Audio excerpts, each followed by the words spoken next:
Police वालों से सुना है कि एसटीएफ वाले जब लेते हैं कस्टडी में और फिर इसके बाद पूछताछ करते हैं तो दारू और शराब पी के फुल नशे में रहते हैं और मारते मारते उसको मार डालें। फिर इसके बाद जब फंसते हुए नजर आए तो इनकाउंटर दिखा दिए जंगल में। बताएं कि 2 गोली मारे हैं, एक पैर में मारे हैं कि सर में, मगर उनके पिता कह रहे हैं कि 6 गोली मारी गई है। तब तक चुप नहीं रहेंगे जब तक मंगेश यादव का पूरा क्लियर चिट्ठा नहीं खुल जाता है और जब तक उसको न्याय नहीं मिल जाता है तब तक हम लोग शांत नहीं बैठेंगे। नमस्कार, आप देख रहे हैं एबीसी संवाददाता विनय को। मैं आपको बताता चलूं, इस समय उत्तर प्रदेश का एक बहुचर्चित मामला चल रहा है मंगेश यादव इनकाउंटर का। इस समय मैं बताता चलूं, ये हमारे सामने आज हमारे साथ उपस्थित हैं डॉक्टर मनोज यादव, जो कि समाजवादी पार्टी के नेता भी हैं, और इनकी उपस्थिति भी हुई थी मंगेश यादव के यहाँ। तो सबसे पहले घटनास्थल की जो वहाँ पर मौका वारदात पर जो चीज़ें सामने उपस्थित थी उनके बारे में डॉक्टर साहब सबसे पहले आपका हार्दिक स्वागत और अभिनंदन। धन्यवाद विनय जी। उसके बाद डॉक्टर साहब, ये पूरा मामला, आप वहाँ गए भी थे, क्या है पूरा प्रकरण, सबसे पहले दर्शकों को समझाइए ज़रा। देखिए विनय जी, मैं वहाँ जब गया देखा तो सबसे मैं शुरू करूँगा उस माली हालत को जी। जो मंगेश यादव की माली हालत मैंने देखा कि घर पे देखे ईंट का मकान है, उसमें सीमेंट बालू नहीं लगा हुआ, मिट्टी से बनाई हुई उसका मकान है और बाहर देखिए तो छप्पर है। अगर 1.5 करोड़ या करोड़ों का लुटेरा अगर होता तो क्या उसके घर पे बाइक नहीं होती? क्या उसका घर जो है पक्का एकदम बढ़िया नहीं होता? क्या उनकी माँ बाप के जो पहनावे थे, जो उनकी बहन के पहनावे थे, एक अच्छे खासे कपड़े नहीं होते? पर वहाँ की स्थिति देखने के बाद लगा विनय कि नहीं, इस बच्चे को फंसाया गया है। एक गरीब बच्चा था जिसकी कोई मतलब पुलिस वालों ने, जो यूपी एसटीएफ वालों ने उठाया, सोचा कि ऐसे लोगों को उठाइए जहां से कभी कोई बात न चले और हर बातें वहीं जाके छुप जाए। तो ये बातें छुपाने के लिए, अपने आप को बचाने के लिए और लूट का माल अपने अंडर कस्टडी में रख के उसका जो है मतलब अपने ही ख़त्म कर देना होता है। इसके वजह से ये सारी व्यवस्था इन लोगों ने बनाया था। पर मैं ये कहता हूँ ये इनकाउंटर नहीं है, एक तरह से यूपीएससी का हत्या करने की पूरी प्लानिंग थी। ये हत्या किया गया। सच्चाई अब धीरे धीरे निकल कर सामने आ रही है और इसमें शासन प्रशासन सत्ता के लोग भी फंस रहे हैं। डॉक्टर साहब, आपने इतनी सारी बातें कही, इस पर बहुत सारे सवाल हैं। अभी हालिया में ओम प्रकाश राजभर ने भी ये कहा और भारतीय जनता पार्टी भी लगातार ये आरोप लगा रही है कि समाजवादी पार्टी जो है सिर्फ किसी विशेष जाति की पार्टी है और किसी विशेष जाति का अगर आदमी का एनकाउंटर होता है तो वो लगातार सामने आती है। बाकी जाति धर्म के बारे में अगर देखा जाए तो वहाँ समाजवादी पार्टी एक्टिव नहीं होती। और अभी आपने कहा अखिलेश यादव जी ने ट्वीट किया इस पूरे प्रकरण में, फिर मामला गरमाया और मंगेश यादव हैं इसलिए समाजवादी पार्टी ऐसा आवाज़ उठा रही है इतने ज़ोर शोर से। इसमें क्या सच्चाई है? देखो विनय जी, आप मिश्रा हैं और बार बार आप बाइट भी हमारा लेते हैं। मैंने आपको कभी कुछ नहीं कहा जी नहीं। और ना मैं किसी से कहता हूँ। समाजवादी पार्टी यहाँ पे 4 बार सरकार चलाई है उत्तर प्रदेश में, कभी जातिवाद नहीं की। हाउस फ्लोर में यही मुख्यमंत्री साहब जब लखनऊ में एक बाइक से जाते हुए पानी जब भरा हुआ था तब उस समय 16 लोग उस लड़की के साथ छेड़छाड़ कर रहे थे, उसके पिता भी थे और हाउस में उन्होंने 2 व्यक्ति का नाम लिया था, एक यादव था और दूसरा मुसलमान था। तो पहली बात तो उत्तर प्रदेश में जो सूबे के मुख्यमंत्री हैं, जिस राज्य में रहने वाले पूरा राज्य का एक एक व्यक्ति उनका होता है, जब जाति और धर्म का कार्ड वो खेल रहे हैं, जाति धर्म का नाम वो ले रहे हैं, तो सबसे पहले तो जाति का इन्होंने शुरू किया। तो जाति और धर्म के आड़ में खेल कौन खेल रहा है? जाति जाति कौन कर रहा है? धर्म धर्म कौन कर रहा है? यही योगी आदित्यनाथ जी कर रहे हैं। अगर वो जाति की बात कर रहे हैं तो हम तो जाति की बात नहीं कर रहे हैं। आज उनके ऊपर आरोप लगा रही हैं वो विनय शुक्ला, जो उनके पति उसकी पत्नी कह रही है और जूनियर वकील है हाई कोर्ट लखनऊ में, उस व्यक्ति को पकड़ के लेके गए। वो भी तो ब्राह्मण है ना। वो कह रही है कि योगी आदित्यनाथ जी हमारे पति को ढूंढ के दीजिए। हमारे पति को पकड़ के पुलिस वाले लेके गए और आज तक पता नहीं है। हमें डर है इस बात की कहीं मंगेश यादव के जैसे हमारे पति का भी इनकाउंटर नहीं कर दें। क्या वो जातिवाद है? हम उसकी बात नहीं, हम तो उसकी भी बात कर रहे हैं। हम जातिवाद की बात कहाँ कर रहे हैं? हाँ, अगर आप अपराध करेंगे, आप अपराध का बढ़ावा देंगे तो माननीय मुख्यमंत्री साहब और बीजेपी के जितने नेता हैं, ये बात कहने में हमें कहीं गुरेज नहीं होगी। अगर वो सजाती आपके सजातियों को बचा लेंगे आप बताइए। बिपिन सिंह सबसे बड़ा मास्टरमाइंड था इस लूट का।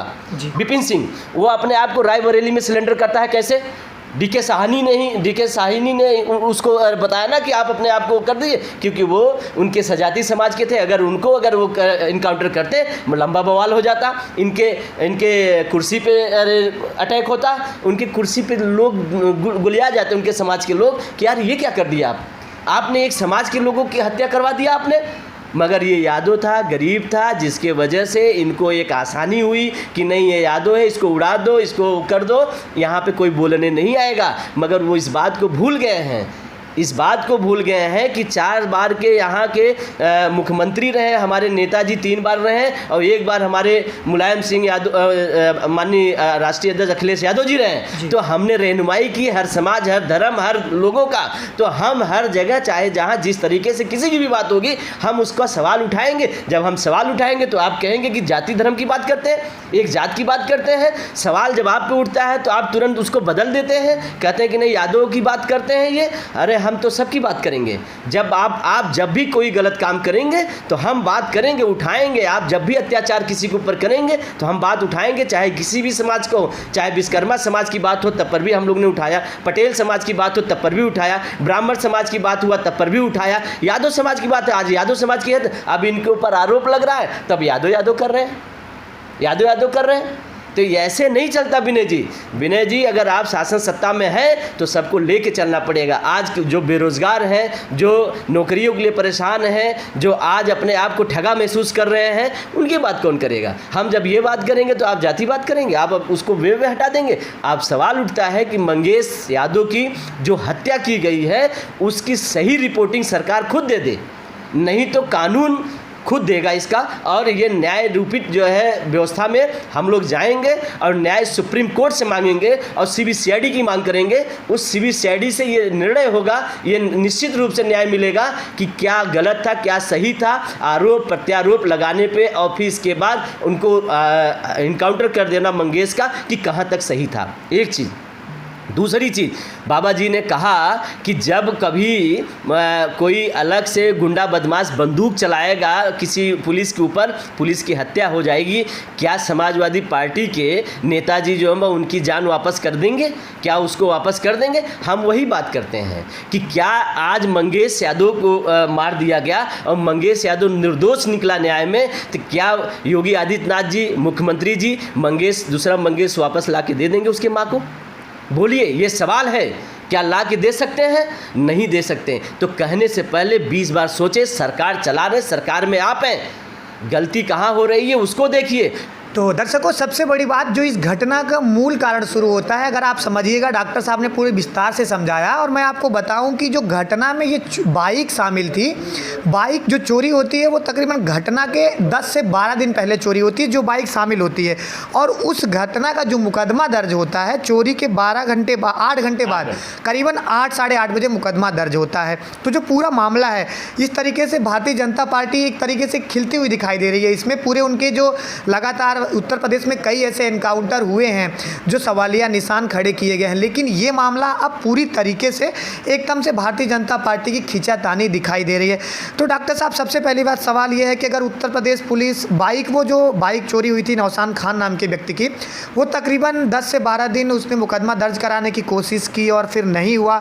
उसके बाद तथाकथित तौर पर अचानक से मुकदमा दर्ज कर लिया जाता है और उसको बुलाकर मुकदमा दर्ज किया जाता है। इन सारी चीज़ में किसी बड़े नेता या कोई ऐसा हो जो बहुत बड़ा हो, उसका हाथ तो नहीं दिखाई दे रहा है। देखिए, एक तरीके से विनय जी स्क्रिप्ट तैयार किया गया। अगर नौशाद की बाइक चोरी हुई, वो अपने मदर को दिखाने आए थे यहीं जौनपुर के हॉस्पिटल में और रहने वाले सुल्तानपुर के हैं। हाँ जी। अगर उनकी बाइक वहाँ से चोरी हुई तो चोरी होने के बाद भी अपने बाइक का वो 8 दिन दौड़ते रह गए और बाइक पे कई बार गए और मुकदमा नहीं लिखा गया। ठीक, अगर मुकदमा नहीं लिखा गया तो फिर इसके बाद जो है वो शांत हो गया बेचारा, सोचा कि अब मुकदमा हमारा लिखा ही नहीं जाएगा, वो एकदम ठंडे बस्ते में बैठ गया। फिर अचानक सुल्तानपुर में चोरी होती है 28 तारीख को, और 28 तारीख को चोरी होने के बाद 8 दिन की बाइक चोरी और 8 घंटे में मुकदमा कैसे लिखा दिया गया? आखिरकार वो गाड़ी कैसे मिल गई और फिर इसके बाद वो मुकदमा लिखा गया, वो गाड़ी भी चली गई, तो देखने के बाद हुआ चोर यही लोग लिए हैं। कैसे पुलिस को पता चला कि यही चोर गाड़ी लिया, इसके खिलाफ मुकदमा लिखा, और वो बाकायदे लिखा हुआ है, मगर उसमें पूरे डिटेल नहीं लिखा गया। पूरा डिटेल नहीं लिखा गया कि 8 दिन से वो व्यक्ति दौड़ रहा था नौशाद, उसकी बाइक जो है चोरी हो गई थी, 8 दिन से कई बार थानों पे गया, कई पुलिसों के पास गया, एसपी साहब के पास गया, मगर उसके बाइक की चोरी नहीं लिखी जाती है। पर जैसे ही यहाँ चोरी होती है, चोरी होने के बाद फिर इसके बाद चोरी होती है, चोरी होने के बाद ही 8 घंटे में वो बाइक की चोरी लिखा दी जाती है। और वो दिखाना था उनको ना कि चोरी की बाइक उठाया गया। तो मैं ये बता रहा हूँ कि ये स्क्रिप्ट लिखा गया है और ये समझी सोची बनाई हुई रणनीति के साथ जो है वो मुकदमा लिखा गया है बाइक का, और फिर इसके बाद वो बाइक दिखा के इनकाउंटर किया गया है मंगेश यादव का।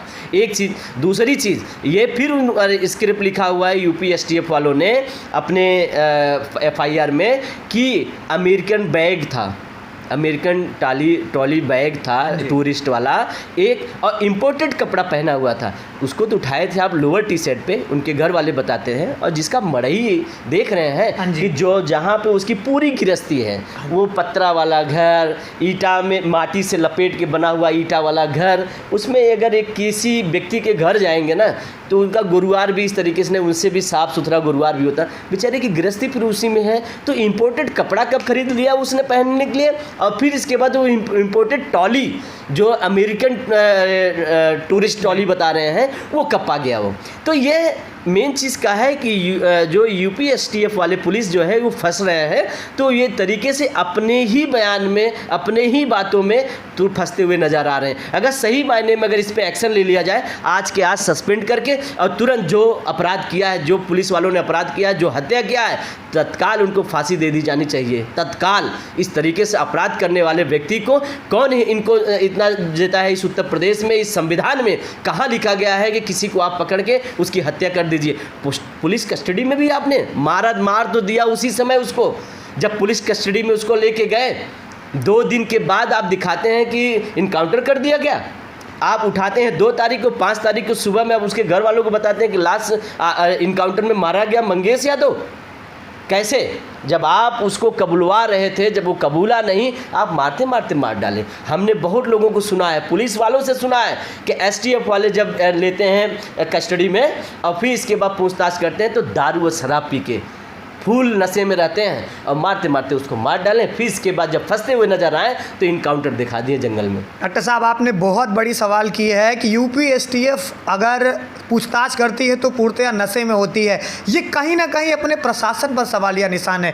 क्या आप किसी ऐसे व्यक्ति से मिले हैं जिन्होंने ये बताया है, या फिर आप अपने आप से? क्योंकि ये प्रशासन है, इसके अंतर्गत में हम सभी आते हैं और आपने प्रशासन पर ही बहुत बड़ा सवाल खड़ा कर दिया है। इसका प्रूफ भी मिल जाएगा आपको, और जो आदमी बताया है उन्हीं के डिपार्ट का है जो मुझे बताया है कि इस तरीके से घटनाएं होती हैं सर, ऐसे ऐसे लोग रहते हैं। और यही इसी तरीके की घटना जो है आप जान लीजिए कि कृष्ण कुमार यादव पुजारी की हुई थी। कृष्ण कुमार यादव पुजारी वही बक्सा थाना है जिस बक्सा थाने का ये लड़का आता है। और फिर इसके बाद जब माननीय अखिलेश यादव जी ने उस पर एक्शन लिया, कानूनी कार्रवाई हुआ, फिर इसके बाद जो है न्यायालय से निर्णय आया, और जितने हैं सलाखों के पीछे है पुलिस, जितने पुलिस हैं सलाखों के पीछे। और वहीं से ये बात आई है कि ऐसे ऐसे कंडीशन में पुलिस वाले रहते हैं, ऐसे होता है घटनाएं। डॉक्टर साहब, इसके पहले भी मैंने सवाल किया था कि जैसे पूरा प्रकरण उलझता हुआ नज़र आ रहा है, उसके बाद DK शाही जो सुल्तानपुर में जिन्होंने शूट आउट में CO साहब ने इनको इनकाउंटर किया है, उनकी पत्नी ऋचा शाही वो भारतीय जनता पार्टी से बिलोंग करती हैं, और पूरा 1.5 करोड़ का लूट, इन सब के बीच में क्या कोई बड़ा हाथ है? ऐसा कहीं ना कहीं जिस तरीके से आपने भी बताया कि पूरा स्क्रिप्टेड है और पूरा मामला उलझता चला जा रहा है, 1.5 करोड़ की डकैती भी है, तो कहीं ना कहीं आपको भी ऐसा कुछ चेहरा या कोई नाम की कोई बहुत बड़ा हाथ हो सकता हो? देखो, ये जांच का विषय है, जांच में तो निकलेगा। कोई बड़ा चेहरा तो है ही है इसमें, एक चीज़। और दूसरी चीज़ जो DK शाही की बात की, उनकी पत्नी जो है महिला प्रकोष्ठ की जो है कोई सदस्य है बीजेपी की, मैं बता दूं ये तो प्रमोशन लेने के लिए ये सब कर रहे हैं DK शाही। देखें गजब का माला पहने, ऐसा लग रहा है किसी जैसे बॉर्डर से लड़के आए हैं। किसको मारे भाई यार? किसी ऐसे मुलजिम को मारे होते हैं जो निश्चित रूप से उसके ऊपर बहुत अपराध हो। आपने किसको मारा? उसके पास कौन सा अपराध था जिसको मार के आप माला पहन रहे हो? और फिर इसके बाद वाहवाही लूट रहे हो। अरे उसको मारो जो निश्चित रूप से कई मुकदमों में घिरा हुआ है, जो उसको मारो जो मुकदमे में हत्या किया है, जो हत्या का मुकदमा चल रहा हो उसको मारो, जिसकी पत्नी खुलेआम कह रही कि मेरे पति का हत्यारा यही है और उसके ऊपर मुकदमा लगा है। जब उसको नहीं मार पा रहे हो, एक गरीब को मारते हो, बेसहारे को मारते हो, सोचते हो कि वो उसको मार दिया जाएगा, उसके पक्ष में कोई बोलने नहीं आएगा।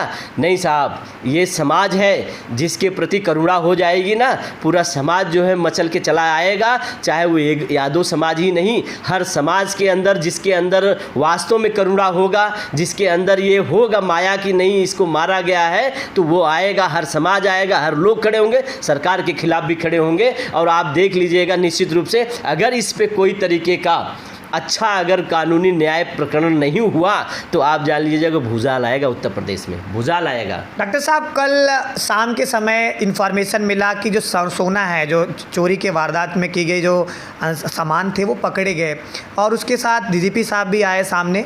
लेकिन मैंने अभी तक जो देखा है, जितनी लूट और वारदात हुई है, मैं बहुत दिनों से देख रहा हूँ, तो उसमें जो पकड़े हुए मुजरिम होते हैं वो भी हाजिर किए जाते हैं। कल इन सारी चीज़ों में ये कहा गया कि 4 लोगों को गिरफ्तार किया गया है और ये जो लूट के सामान है वो गिरफ्तार कर लिया गया है, वो दे दिया गया है।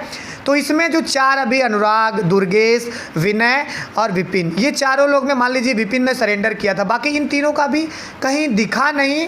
और क्या सच में गिरफ्तार किया गया? क्योंकि आपने भी इतना सवाल उठा दिया है, अब तो सच में प्रशासन से भरोसा उठता हुआ दिखाई दे रहा है। देखिए, जो आपने कहा कि लूट की जो बरामदी हुई है, तो क्या वो जो भरत सोनार हैं, जो दुकान जिसकी लूटी गई है, वो भी तो कह रहे हैं कि मुझे उसको मिल ही नहीं रहा है, मुझे दिखा के कह रहे हैं कि आपका सामान है, हाँ बोलो ना बोलो, दिखा के हट जा रहे हैं। बरामदी आपने किया, क्या उसको आपने उनको दिया कि नहीं दिया? आज भी वो बेचारा अपने आप में खुद कह रहा है कि नहीं मुझे दिखाने को मिल रहा है, मिल नहीं रहा है। अब उसको दिखाने के लिए आप क्या दिखा रहे हो? दिखा रहे हो हाँ हो जाए, फिर इसके बाद उसके ऊपर भी दबाव आ जाए, फिर इसके बाद आप बोलोगे कि आपका है कि नहीं है। वो खुद ही उलझा हुआ है मैटर, पूरा मैटर उलझा हुआ है। और ये कहीं न कहीं मुझे लग रहा है कि कहीं न कहीं उस व्यापारी का पूरा माल जब्त हो न जाए और फिर कोई न कोई इसको खा ले जाए और व्यापारी को पूरा उसका सामान भी ना मिले और वो बेचारा ऐसे भटकता रहे। बाद में उलझते सारी बातें होते होते एक व्यापारी आदमी लड़ाई कितना लड़ेगा? वो कहेगा कि भैया छोड़ो बवाल, जो बवाल छोड़ के हट जाएगा और वो किसके जेब में चला जाएगा ये भगवान जाने। और इन सब के बीच में अब समाजवादी पार्टी का अगला जो कदम है वो क्या होगा? क्योंकि लगातार ऐसे इनकाउंटर के केसेस आते रहते हैं, फिर पार्टियां थोड़ा आवाज़ उठाती हैं, धीरे धीरे मैटर दब जाता है, कोई नया मुद्दा मिलता है, उसके बाद पार्टियां समाप्त होकर दूसरे मुद्दे पर ध्यान देने लगती हैं। तो अगला कदम आपके समाजवादी पार्टी का क्या होने वाला है? विनय जी, हम लोग समाजवादी पार्टी के हैं, हम संघर्षों के प्रतीक से जाने जाते हैं। हम ये जानते हैं जब तक कोई न्याय नहीं मिल जाएगा तब तक हम चुप नहीं बैठते। हम तब तक चुप नहीं रहेंगे जब तक मंगेश यादव का पूरा क्लियर चिट्ठा नहीं खुल जाता है और जब तक उसको न्याय नहीं मिल जाता है तब तक हम लोग शांत नहीं बैठेंगे। क्योंकि आपने देखा इसी जौनपुर जनपद का ये प्रत्यक्ष प्रमाण आपके सामने है, कृष्णा जी का, पुजारी का, जब तक जो है उसको न्याय नहीं मिला 6 महीने 7 महीने 8 महीने, तब तक जो है हम लोग लगे हुए थे। और माननीय राष्ट्रीय अध्यक्ष जी को मैं धन्यवाद देता हूं कि वो खुद उसको संज्ञान में लेते हुए अपने मॉनिटरी में करते हुए वो न्याय दिलवाया उन्होंने पुजारी को। और जितने लोग उसमें बाधित थे सब लोगों को सलाखों के पीछे जाना पड़ा। जितने लोग वहाँ पे उसको पुलिस कस्टडी में, कस्टोडियल डेट जब हुआ था उसका, उसमें जितने अधिकारी कर्मचारी थे सब फंसे, सब जेल गए। और उसी तरीके से इसमें भी होगा। और मंगेश यादव को देखिएगा, अंत तक आपको देखते ही रहेंगे, यहीं रहेंगे और न्याय मिलेगा, निश्चित रूप से मिलेगा। और यही समाजवादी जो है न्याय दिलाएगी। और डॉक्टर साहब, सबसे ज़्यादा खास करके मध्यम वर्ग के जो लोग हैं, जो निम्न स्तर के लोग हैं, अब तो प्रशासन से इतना डरने लगे हैं कि बड़ी से जो बड़ी घटना भी उनके साथ हो रही वो जा नहीं रहे हैं, क्योंकि किस केस में उनको फंसा दिया जाए। और कुछ अपर क्लास के, मैं नाम नहीं लेना चाहूँगा, शायद आप भी समझदार हैं, कि कुछ अधिक अपराधों वाले, जैसे जिनके ऊपर 46 मुकदमे हैं, कुछ ऐसे हैं 38 मुकदमे दर्ज हैं, कुछ ऐसे हैं 31 मुकदमे दर्ज हैं, कुछ के ऊपर 36 मुकदमे दर्ज हैं। आप भी शायद समझ रहे होंगे, उनके ऊपर कोई कार्रवाई नहीं होता, वो खुला घूम रहे हैं। इस पर कुछ आपके विचार? देखिए, मैं सबसे पहले ये बोलूँगा कि आज पुलिस से क्यों डर रहे हैं आम जनता?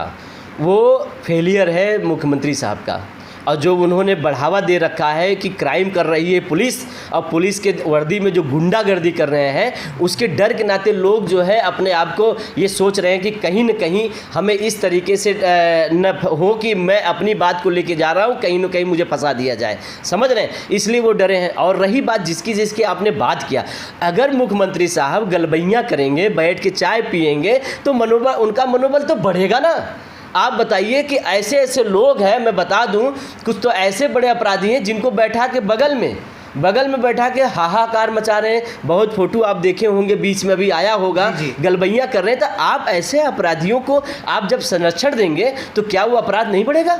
अपराध बढ़ेगा। जब आप एक अपराधी को आप जो वाइस श्रेणी की सुरक्षा देंगे तो वो अपराध नहीं करेगा, अपराध नहीं बढ़ेगा, तो फिर और क्या होगा? और जब आप ऐसे अपराधियों को बचाएंगे कि नहीं आप चुनाव मत लड़ो, आप चुनाव से पीछे हट जाओ, नहीं तुम्हारे पीछे कोई लग जाएगा, तुम्हारी हत्या हो जाएगा, तुमको हो जाएगा, उनको इशारा करके बैठा देंगे, समझा देंगे, और फिर इसके बाद तब फिर बताइए क्राइम नहीं बढ़ेगा? यहीं आप सिकरारा को ले लीजिए, एक अखिलेश गुप्ता था लड़का, जिसको मारते मारते हत्या कर दिए, इन्हीं के सजाती के लोग थे।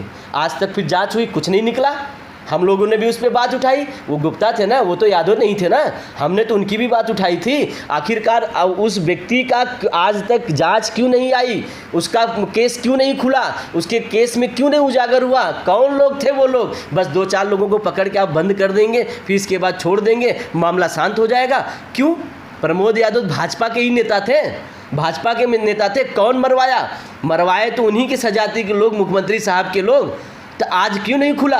कौन जा रहा है जेल? दूसरे लोग जो निर्दोष हैं बेचारों को पकड़ के फंसा के जेल भेज दे रहे हैं। तो इस तरीके की घटनाएं जब घटित करने वाले लोगों को आप संरक्षण देके माननीय मुख्यमंत्री साहब और उनके सर पे हाथ रखेंगे, गलबैयाँ करेंगे, तो क्राइम तो करेंगे ही। क्राइम कितना बढ़ा हुआ देखिए ना। समाजवादी की पार्टी की जब सरकार थी तब का आप उठा लीजिए, मायावती जी की सरकार जब थी तब का आप उठा लीजिए, और आज का उठा के ले दीजिए। 50% क्राइम जो है इनके सरकार में बढ़ा हुआ है। लूट बढ़ी है, हत्या बढ़ा हुआ, और डकैती बढ़ी हुई है, बलात्कार बढ़ा हुआ है, और फांसी के अपने मतलब कि इतना ज़्यादा लोगों ने प्रेशर दे दिया पुलिस वालों ने कि स्वयं आदमी जो है आत्महत्या कर ले रहा है। सुसाइड भी बहुत ज़्यादा। लेकिन बाबा जी तो कहते हैं कि कानूनी सरकार है, यहाँ गुंडा राज नहीं है, भ्रष्टाचार नहीं है। इन तमाम मुद्दों पर लगातार, जैसे आंध्र प्रदेश होते हैं, जब प्रचार करने जाते हैं तो लगातार उत्तर प्रदेश को दिखाया जाता है कि वहाँ क्राइम नहीं है। अच्छा, ये क्राइम करने वाले जो हैं लिस्टेड आदमी निकालिए ना। आप ही 100 की नहीं मैं बात कर रहा हूँ, हाँ, टॉप 10 की बात निकालता हूँ। टॉप 10 को निकालिए, कौन निकलता है? टॉप 10 माफियाओं को निकालिए, टॉप 10 बाहुबलियों का निकालिए, टॉप 10 लुटेरों को निकालिए, टॉप 10 क्रिमिनल लोगों का निकालिए, टॉप 10 हत्यारों को निकालिए, कौन निकलेगा? यही इन्हीं के सजाती के लोग रहे। बहुत क्राइम आपने रोक लिया। जीरो टॉलरेंस की बात करते हो, जीरो टॉलरेंस कहाँ दिख रहा है? हत्या सबसे ज़्यादा आपकी सरकार में हुई, हत्या, पुलिस कस्टोडियल डेथ आपकी सरकार में हुई, और आपके सरकार में ही हाथरस जैसे कांड होते हैं, और फिर बेटी को ले जाके सरेआम ऐसे उनके परिवार को लाश नहीं देते, जला देते हैं। किसकी सरकार में हुई है? इन्हीं की सरकार में हुई है। और फिर इसके बाद आप जान लीजिए कि 5 साल 10 साल और जो बच्ची, नाबालिग बच्चियों की बलात्कार किसके सरकार में होती है? इन्हीं की सरकार में होती है। 50 साल 55 साल की महिलाओं के साथ गैंगरेप किसके सरकार में होती है? इन्हीं की सरकार में होती है। हमारे पास प्रूफ है, प्रमाण है, ऐसे में दे सकता हूँ। तो अपने मुंह मिट्ठू मियाँ नहीं बनना चाहिए, समझ रहे हैं कि नहीं? अपना काम अपना खाएं तो जो है वो मीठा मीठा, दूसरे की बात आए तो कड़वा हो, थू थू थू हो जाए। ऐसा नहीं होता है, ऐसा नहीं चलेगा। ऐसी सरकार चलती है तो सबको लेके चलती है। इस उत्तर प्रदेश में आप मुखिया हैं, इस प्रदेश के आप मुख्यमंत्री हैं, आपके जितने भी यहाँ के जीव जंतु और मानव हैं सब आपके हैं। आपको उस तरीके से लेके चलना होगा, 2 आँख करके, और माफियाओं के और इसके बाद क्राइम करने वालों के साथ गलबैयाँ करेंगे तो आपके उत्तर प्रदेश में क्राइम बढ़ेगा।